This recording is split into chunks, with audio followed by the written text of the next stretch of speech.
Hello students, we are going to start chapter number 6, 8th class.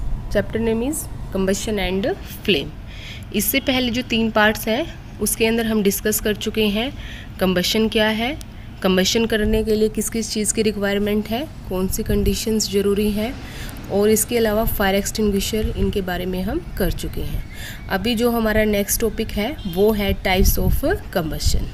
Combustion होता क्या है? किसी भी सब्सटेंस का जलना ऑक्सीजन की प्रेजेंस में, मीन्स आप बोल सकते हो it is a type of chemical change. और इसके अंदर क्या रिलीज़ होती है? हीट एनर्जी तो रिलीज़ होगी ही होगी। इसके अलावा और क्या चीज़ रिलीज़ हो सकती है? लाइट भी रिलीज़ हो सकती है। तो उनको हम क्या बोलते हैं? कंबशन बोलते हैं। टाइप्स ऑफ कंबशन में देखिए, जैसे कि आपको क्या करना है, इन्होंने बोला है आपको किचन के अंदर जाना है और जो हम घर पे गैस यूज़ करते हैं, गैस स्टोव यूज़ करते हैं, उसके पास आपको क्या करना है, उसको आपको ओपन करके ऑन करके आपको एक मैच स्टिक उसके पास लेके जानी है, जलती हुई मैच स्टिक, या फिर उसके पास हम एक गैस लाइटर लेके जाएंगे। तो जैसे ही हम स्विच ऑन करते हैं या फिर गैस को ऑन करेंगे तो क्या होगा हमारा, आप देख पाएंगे कि जो हमारी गैस है वो जलना शुरू कर देगी। और इन्होंने क्वेश्चन बोला है यहाँ पे। क्वेश्चन का मतलब क्या है? सावधानी, कि आप ऐसे ही नहीं जलाएंगे, आपके जब पेरेंट्स आपके साथ में होंगे तो ही आप इस एक्टिविटी को परफॉर्म करेंगे, क्योंकि क्या है, ये एक डेंजरस कंडीशन है, हमारे लिए डेंजरस हो सकती है। तो जो आपको फ्लेम नज़र आएगी वो फ्लेम कैसे कलर की नज़र आती है बच्चों? ध्यान से आपने देखा भी होगा या देख भी सकते हो आप, कैसे कलर की फ्लेम नज़र आती है हमें? वो ब्लू कलर की फ्लेम। उसके बाद देखिए जो कंबशन है उसके टाइप्स कौन कौन से हैं? रैपिड कंबशन, स्पॉन्टेनियस कंबशन और एक्सप्लोजन। रैपिड कंबशन क्या है, किस किस का होता है रैपिड कंबशन, स्पॉन्टेनियस कंबशन क्या है और इसके अलावा आपका एक्सप्लोजन क्या है, इन तीनों की डेफिनेशंस करेंगे अभी हम यहाँ से। तो रैपिड का मतलब क्या होता है? जल्दी से जलना और उससे क्या निकलना? हीट निकलना और लाइट निकलना। दी गैस बर्न्स रैपिडली, इसके अंदर क्या होगा? गैस बहुत जल्दी से जलेगी और क्या प्रोड्यूस करेगी? Heat and light. इसको हम क्या बोलते हैं? इस कंबशन को, इसको बोला जाता है rapid combustion. There are substances like phosphorus which burn in air at room temperature. ये जो भी आपको एग्जाम्पल दिया गया है, जो फॉस्फोरस का एग्जाम्पल है, ये है आपका स्पॉन्टेनियस कंबशन का एग्जाम्पल। इसके अंदर क्या होता है, अगर फॉस्फोरस को हम रूम टेम्परेचर पे रखते हैं तो उसके अंदर क्या होता है? अपने आप से आग लग जाती है। हमने कोई एक्सटर्नल सोर्स हीट का उसको प्रोवाइड नहीं करवाया है। तो हम बोल सकते हैं कि जो फॉस्फोरस है वो अपने आप से जलना क्यों शुरू कर देता है? तो इसके लिए जो साइंटिफिक रीज़न है वो क्या है कि जो फॉस्फोरस है उसका इग्निशन टेम्परेचर क्या है? बहुत ही कम है। और जो रूम टेम्परेचर है वो उसके लिए काफ़ी है कि उसके अंदर क्या प्रोड्यूस हो जाए? कंबशन प्रोड्यूस हो जाए। वो अपने आप से क्या कर लेता है? आग पकड़ लेता है, क्योंकि उसका इग्निशन टेम्परेचर क्या है? कम है।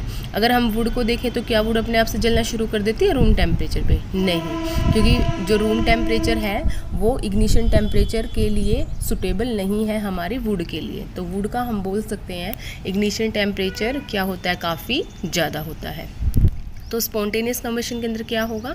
कोई भी मटेरियल सडनली जलना शुरू कर देगा, फ्लेम प्रोड्यूस करेगा without the application of any apparent cause, बगैर किसी एक्सटर्नल हीट सोर्स को अप्लाई किए हुए। तो उस तरह के कंबशन को हम क्या बोलते हैं? Spontaneous combustion. स्पॉन्टेनियस का मतलब होता है अचानक से, एकदम से जलना शुरू कर दिया अपने आप से।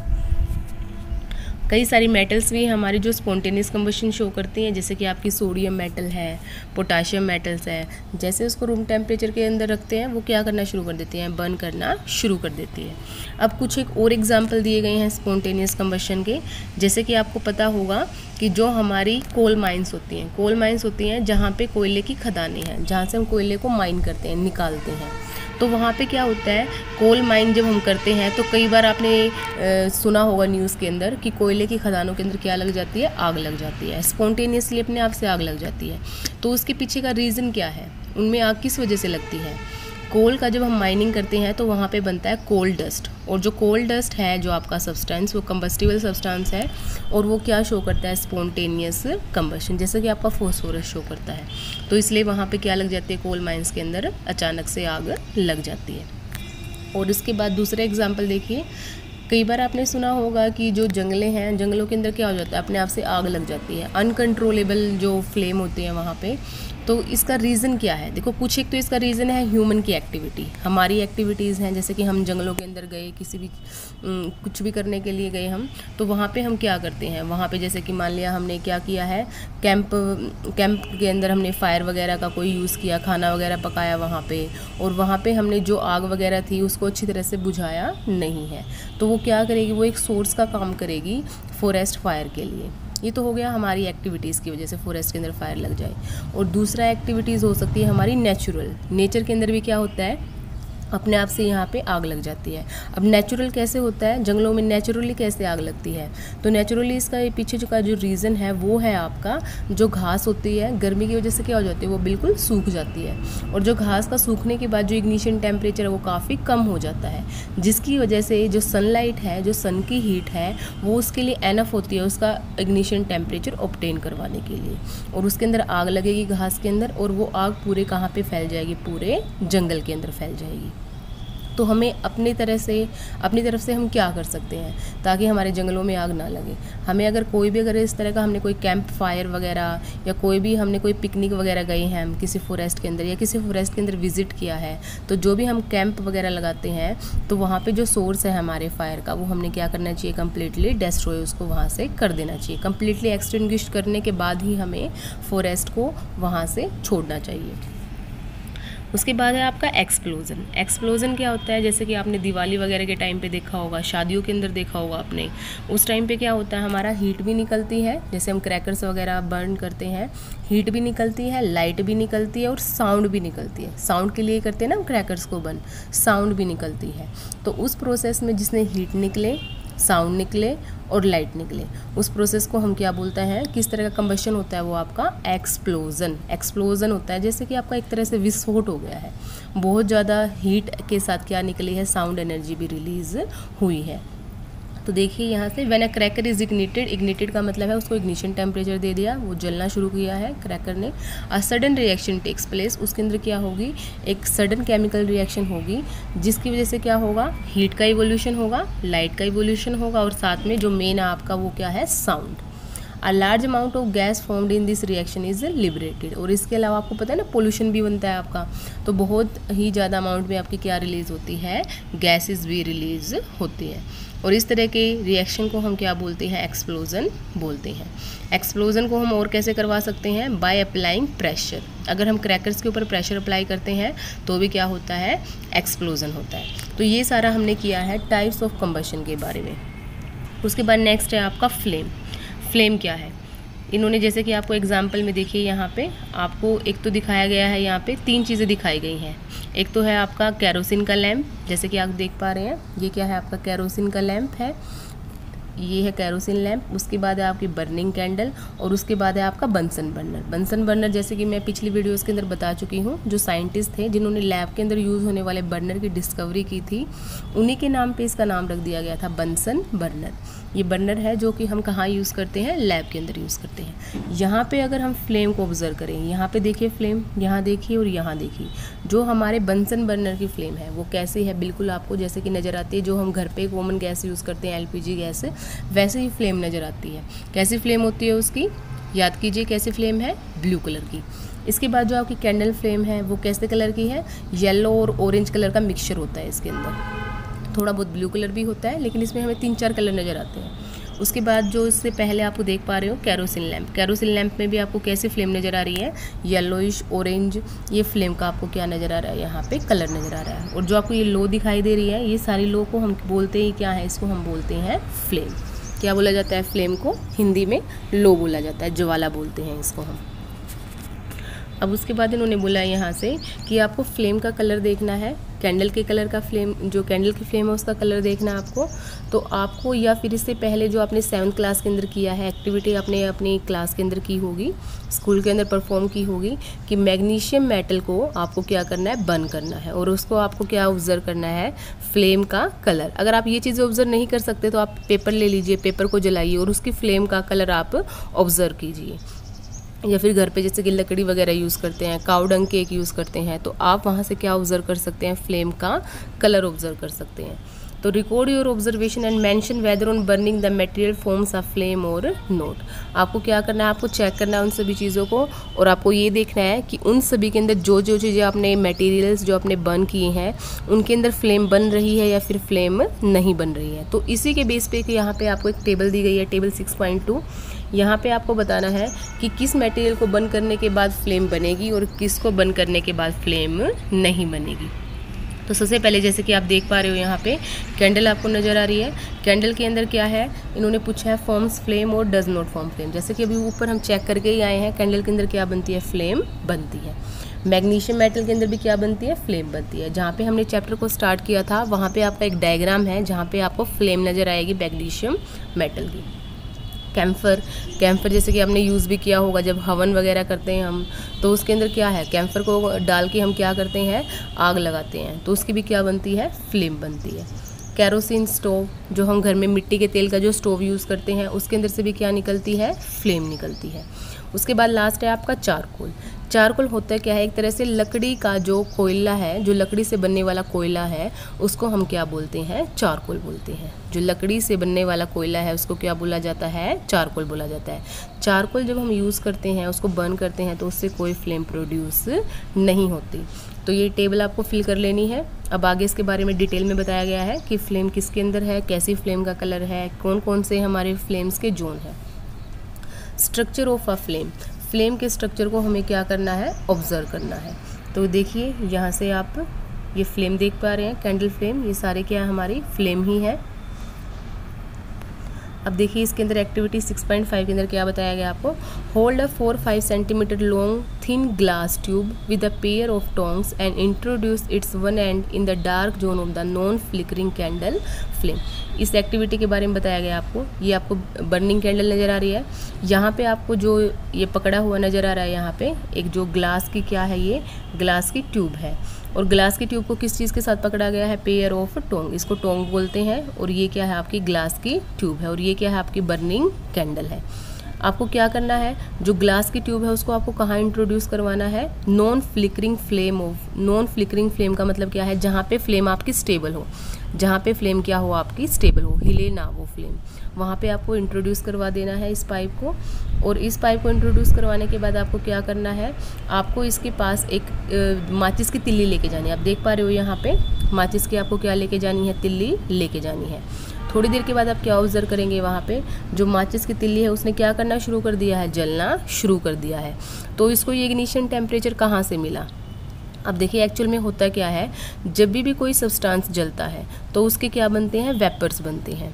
ये जितनी भी आपको यहाँ पे फ्लेम नज़र आ रही है ना, जैसे मैंने यहाँ पे कैंडल ड्रॉ कर दिया है, यहाँ पे मुझे ये फ्लेम नज़र आ रही है, तो ये फ्लेम का मतलब क्या है, इस पूरे हिस्से के अंदर क्या है, हमारे वैक्स के वेपर्स हैं। क्योंकि यहाँ पे आपने क्या किया, एक तो इसका पार्ट होता है वीक पार्ट। वीक पार्ट जो आप बत्ती देखते हैं ना, कैंडल के बीचों बीच जो बत्ती होती है उसको हम क्या बोलते हैं, वीक पार्ट। और साइड में ये सारा क्या है, आपका वैक्स है, इसको हम बोलते हैं वीक, जो सेंटर के अंदर प्रेजेंट होती है।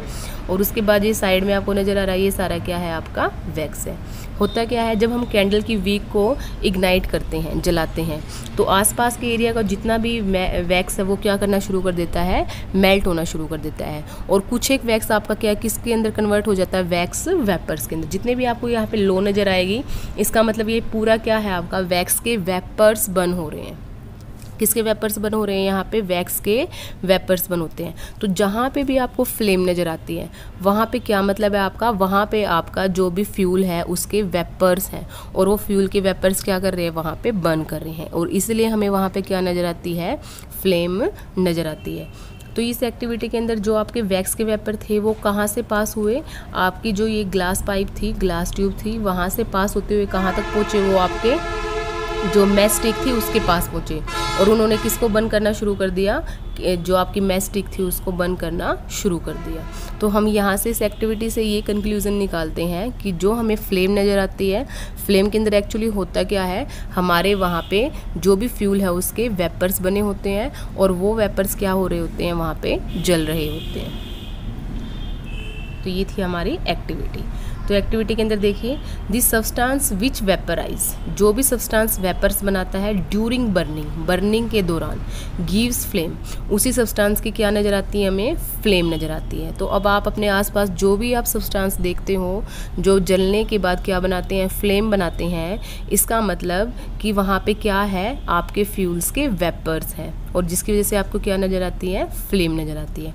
जैसे कि एग्जांपल के लिए कैरोसिन ऑयल ले लें हम, मोल्टन होता है पिघला हुआ, वैक्स होता है मोम ले लें हम, राइज थ्रू द वीक के थ्रू राइज करेंगे एंड आर वेपराइज्ड, और वो क्या हो जाएंगे, वेपर्स के फॉर्म में कन्वर्ट हो जाएंगे ड्यूरिंग बर्निंग के दौरान, और उनसे क्या बन जाएगी, फ्लेम बन जाएगी।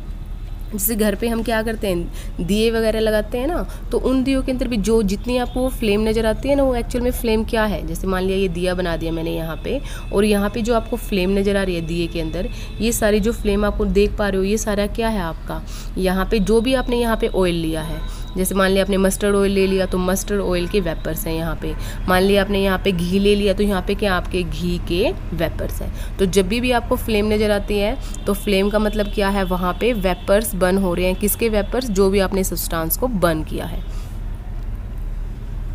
In activity 6.5, could the vapors of wax coming out of the tube be cause of the flame produced? तो जो हमारे वैक्स के वेपर्स हैं जो ट्यूब के अंदर से पास हुए थे एक्टिविटी के अंदर, उनकी वजह से क्या प्रोड्यूस हुई है, हमारी फ्लेम प्रोड्यूस हुई है।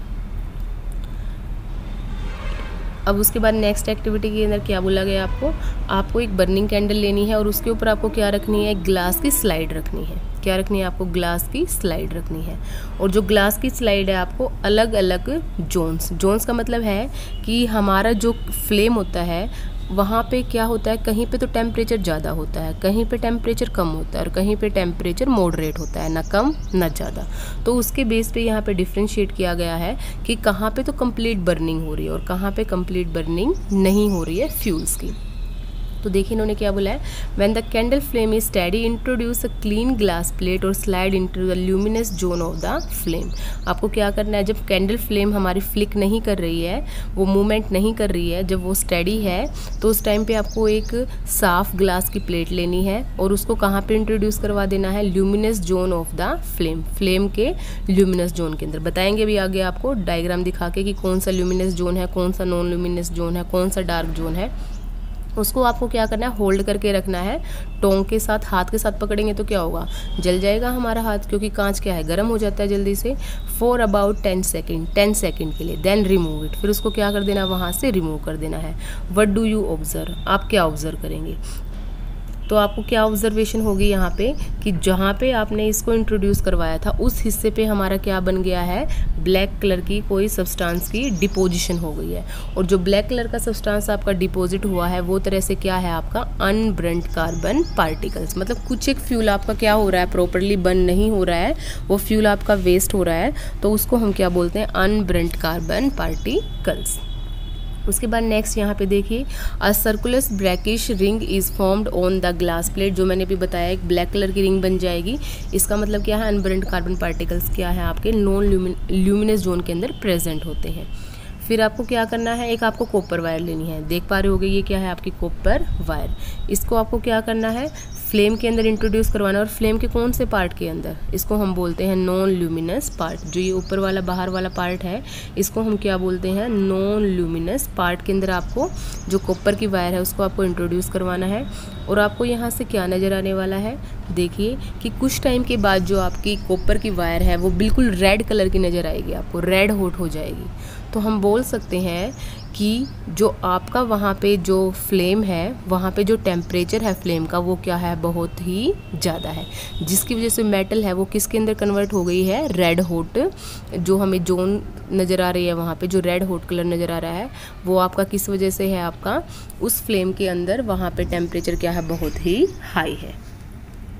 तो अब देखिए यहाँ से इम्पोर्टेंट क्वेश्चन है आपका, parts of the candle flame. Candle flame के कौन कौन से पार्ट हैं। सबसे बाहर वाला, ये जो पूरा ये वाला हिस्सा है, ये जो सबसे बाहर वाला हिस्सा आप देख पा रहे हैं, इसका कलर कैसा होता है, ब्लू कलर होता है और इसको हम क्या बोलते हैं, outer zone of the complete combustion. मतलब ये जो हमारा कंबशन हो रहा है फ्यूल का, ये सबसे बाहर वाली जोन है और इसका कलर कैसा होगा, ब्लू कलर। उसके बाद देखिए, और इसको हम बोलते क्या है, हॉटेस्ट पार्ट। यहाँ पे सबसे ज़्यादा टेम्परेचर होगा, ये क्या है, सबसे हॉट पार्ट है। उसके बाद देखिए यहाँ पे middle zone of the partial combustion, जो बीच वाला जो ये जोन है, यहाँ पे क्या होता है, हमारे फ्यूल का पार्शियल कंबशन होता है और इसीलिए इस पार्ट को हम क्या बोलते हैं, ल्यूमिनस जोन। और इसका कलर कैसा होता है, येलो कलर होता है। और कितना हॉट होता है ये, मॉडरेटली हॉट। उसके बाद जो सबसे अंदर वाला पार्ट है, जो आप कैंडल को ऑब्जर्व करना है, एक ब्लैक कलर की आपको पार्ट नज़र आता है जब कैंडल जलती है, तो उस ब्लैक वाले पार्ट को हम क्या बोलते हैं, least heat zone. Inner most zone of the unburnt wax vapour, ये कौन सी जोन है, सबसे अंदर वाली जोन है और जिसका कलर कैसा होगा, ब्लैक कलर होगा। मतलब आप यहाँ से क्लियर कर पाएँ कि ब्लू कलर जब आपको फ्लेम का नज़र आ रहा है तो वहाँ पे क्या हो रहा है, कंप्लीट कंबशन हो रहा है फ्यूल का। और अगर आपको ब्लैक कलर नज़र आ रहा है तो वहाँ पे क्या है, कोई कंबशन नहीं हो रहा है हमारे फ्लेम का और फ्यूल का। और जो मिडिल जोन है वहाँ पे क्या हो रहा है, वहाँ पे partial combustion of the fuel.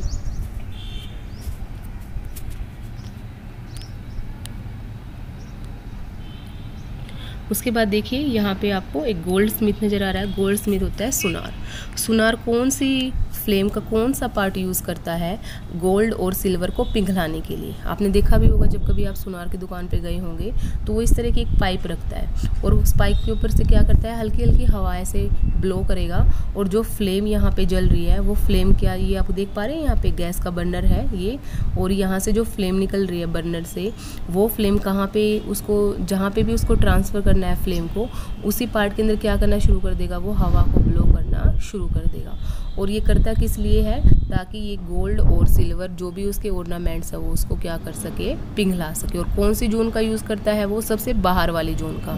क्यों यूज़ करता है सबसे बाहर वाली जोन का, क्योंकि वहाँ पे टेम्परेचर क्या होता है, फ्लेम का सबसे हाई होता है। तो एक क्वेश्चन बना आपका कि जो गोल्ड स्मिथ है वो कौन सी जोन का यूज़ करता है, गोल्ड और सिल्वर मेटल्स को मेल्ट करने के लिए, वो यूज़ करता है वहाँ पे आपका आउटर मोस्ट जोन, जिसका नाम है नॉन ल्यूमिनस जोन।